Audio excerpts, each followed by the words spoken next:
Hi, I'm Mehdi Doghri. So I'm the co-founder and CTO of Save You Wardrobe. We're a fashion tech startup that helps people be a little bit more sustainable regarding their clothes and the fashion environment in general. On this question, it all depends on if it's in time of crisis or not. And in time of crisis, I think, a lot of people are actually in financial distress. So they have actually startups or small businesses, and they actually had a plan to raise funds or had a plan to launch a product to get funding or even to actually get their first revenue. And basically the whole market is actually, changing. So when they actually start doing a pivot, the main challenge is actually, is that pivot sustainable in the long run? Are they doing just something just for, a few months or few weeks during this crisis that might bring them their revenue right now, but, might actually cannibalize a little bit their market or target audience, and, they might lose actually the people that were believing in them at the beginning? When you pivot your business, it's almost a reborn. So I think, when you've been working on the same problem for a few years, few months and all of that, and might actually be facing a challenge, or in times of crisis that could be financially again, or, you might be pivoting because you've actually just figuring out that actually your business is not about the whole thing you think you were actually going to launch. That was maybe just one feature that actually people are hooked by. Really, the positive aspect of it is like when you're in that actually product market fit research and you're trying actually to make sure you're finding a product that people want to buy. And at some point you actually do actually require to pivot to start focusing on just one thing. I think it's the excitement as a founder is like you really need actually to start again, actually building a product around the new feature, start interviewing people, and you're back to that product in a way, the inception, the discovery phase.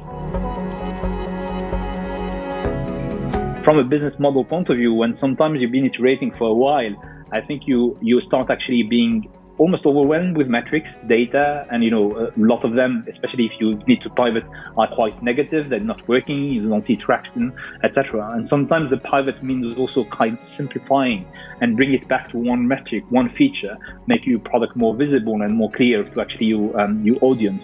So I think, from a business model point of view, it makes it also more clear for your investors, bring it back to a simple MVP that is understandable and investable. Investors, when they invest in your business, they actually invest in your capacity, ability to actually pivot. They know when you invest, especially at the early phase of the business, that what you're pitching to them at this stage is not going to be the business that might bring money in 10 years. But they do invest in your ability to actually track, spot, actually opportunities at some point to potentially pivot slightly the business or even do a 360 if necessary, but to make actually that business sustainable from a financial point of view, but also, from a commercial point of view. So I think that's really an important point. Doing a pivot is quite a big change in the company. The first thing you need to do is make sure, if you want it to be successful, to inform all your stakeholders. Even if your startup is still small, you still actually just have a small team, making sure that your investor, stakeholder, shareholder, and even the team is involved early on. For a pivot, it might mean a few months. If you're actually more in an emergency, it might be just a few weeks. Make sure you're iterating all the time. I think it's back to the basic of actually iterating, checking with your customer, and doing really actually some basic prototyping. To the basic prototyping side is like, again, you don't want to pivot your whole business without testing it first.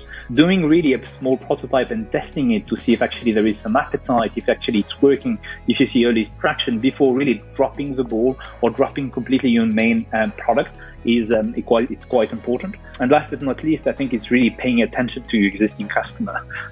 You do have, hopefully, as if you're doing a pivot, existing customer that love your product, at least the one that you still have. It's really rare that you pivot without having any customer or any revenue. You always have like some loyal customer. Make sure you keep them in the loop, or you actually explain to them, or you actually understand how the new product or the direction you're taking right now can also actually include them. You don't want to lose them. They're your early adopters.